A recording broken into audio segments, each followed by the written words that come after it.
Persib Bandung kembali membuat pernyataan tegas di bursa transfer musim ini. Setelah sejumlah manuver strategis sebelumnya, Maung Bandung kini resmi mengikat Fran Putros, pemain yang merupakan seorang bek tangguh kelahiran Denmark yang membela timnas Irak.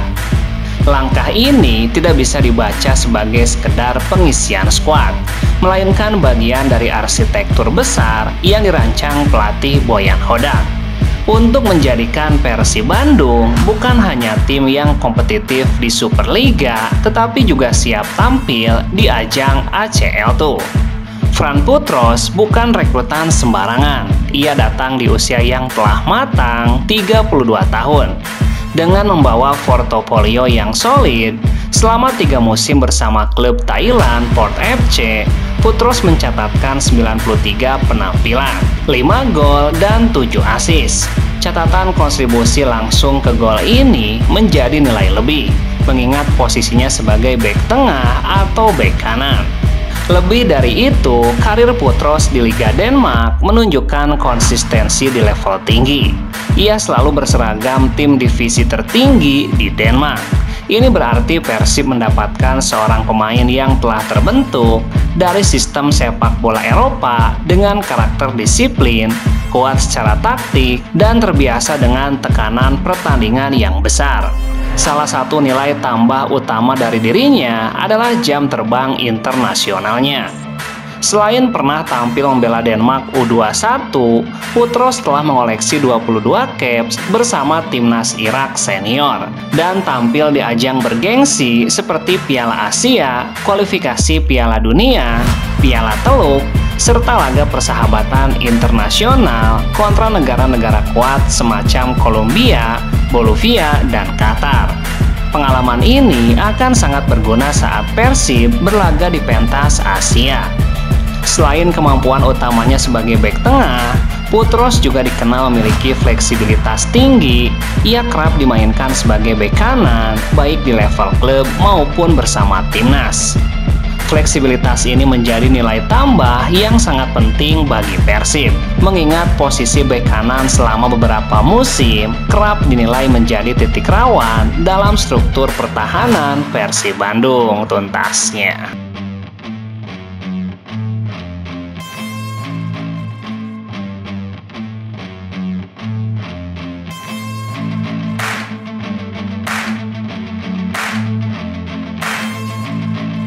Transfer besar datang dari Dewa United. Klub berjuluk Banten Warrior itu resmi merekrut Rafael Struijk untuk mengarungi Superliga musim depan. Saat membela timnas Indonesia, Rafael Struijk mengenakan nomor 9. Sayangnya nomor 9 di Dewa United sudah dimiliki oleh Alexis Mesidoro. Rafael Struijk pun harus mengalah. Ia dikabarkan akan mengenakan nomor punggung 27. Saya tentu sangat bangga bisa bergabung dengan klub Dewa United. Menurut saya, ini adalah salah satu klub besar di Indonesia. Saya sangat tidak sabar untuk segera latihan bersama tim. Proses kepindahan Struijk dimulai dari komunikasi intens dengan coach Jan Olde Rickering saat dirinya masih berada di Belanda. Pelatih itulah yang berhasil meyakinkan mantan pemain ADO Den Haag ini untuk memilih Dewa United. Kami berdiskusi selama beberapa jam dan percakapan itu sangat membantu kami dalam membuat keputusan. Dengan segudang pengalaman bermain di Eropa dan Australia, Rafael Struijk diharapkan memberikan warna baru dalam skema serangan Dewa United. Klub percaya kehadiran sang striker akan menambah daya dobrak mereka dalam perebutan posisi puncak di Liga musim depan tuntasnya.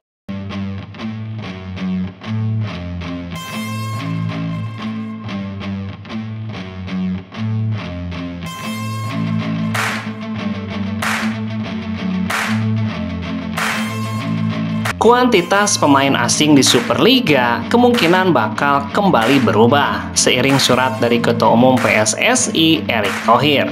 Jumlah pemain asing menjadi salah satu topik yang hangat diperbincangkan jelang musim kompetisi baru. Per hari Rabu 16 Juli, Erick Thohir turut berkirim saran mengenai regulasi pemain dari negara lain yang akan berlaga di Superliga. Saya hari ini sudah mengirimkan surat ke PT LIB, di mana PSSI sudah rapat dan mungkin minggu depan PT LIB akan bertemu kami bahwa kami melihat untuk 8 pemain dalam satu game itu terlalu banyak. Jadi kita memutuskan untuk 7 pemain asing saja. Jadi 7 ditambah pemain U23 itu tetap dimainkan 45 menit. Dan sisanya tentu pemain nasional, dan saya lihat ada beberapa pemain diaspora. Yaitu pilihan dan kita nggak bisa bilang salah dan benar, itu pilihan. Erick berharap komposisi tersebut bisa meningkatkan kualitas liga yang diharapkan juga bermuara kepada timnas Indonesia. Kita jalan berdampingan dengan PT LIB, tapi kita punya kepentingan dengan PT LIB, yakni menjadi tempat pengembangan pemain, tapi kita juga memberikan kesempatan untuk PT LIB lebih tinggi lagi. Pengurangan jumlah pemain asing yang turun di lapangan bukan berarti mengurangi kualitas liga, tetapi justru mempertegas komitmen kita untuk menciptakan ruang dan kesempatan lebih besar bagi talenta muda Indonesia. Kita tidak ingin pemain muda hanya menjadi pelengkap di bangku cadangan, mereka harus tumbuh melalui pengalaman nyata di lapangan sehingga jam bermain mereka bertambah tuntasnya.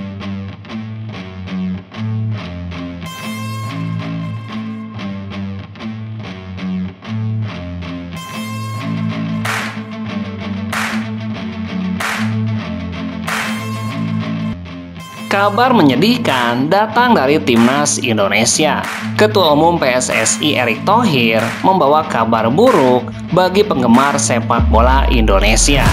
Penyerang andalan timnas Ole Romni dipastikan absen dari agenda FIFA Matchday pada September mendatang karena mengalami cedera serius. Ole Romni diketahui mengalami cedera saat membela klubnya Oxford United di ajang Piala Presiden. Cedera yang dialaminya tampak cukup parah sehingga memerlukan penanganan khusus. Erick Thohir menjelaskan bahwa saat ini Romni sedang menjalani perawatan intensif.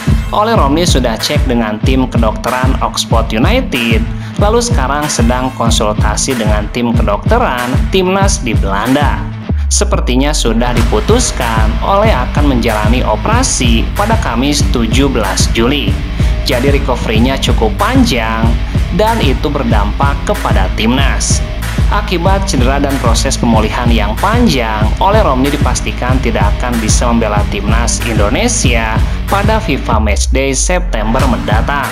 Pada agenda tersebut, skuad Garuda dijadwalkan akan menghadapi Kuwait dan Lebanon. Kalau September, Ole pasti tidak akan main. Ketika ditanya mengenai kemungkinan Ole juga absen di babak keempat kualifikasi Piala Dunia yang akan berlangsung pada bulan Oktober, Erick Thohir belum bisa memberikan kepastian. Namun ia berharap striker Oxford United itu bisa segera pulih dan memperkuat timnas di ajang krusial tersebut. Untuk bulan Oktober di kualifikasi Piala Dunia, kita belum tahu, doain yang terbaik. Ini memang bagian dari sepak bola, ya kita doakan saja tuntasnya.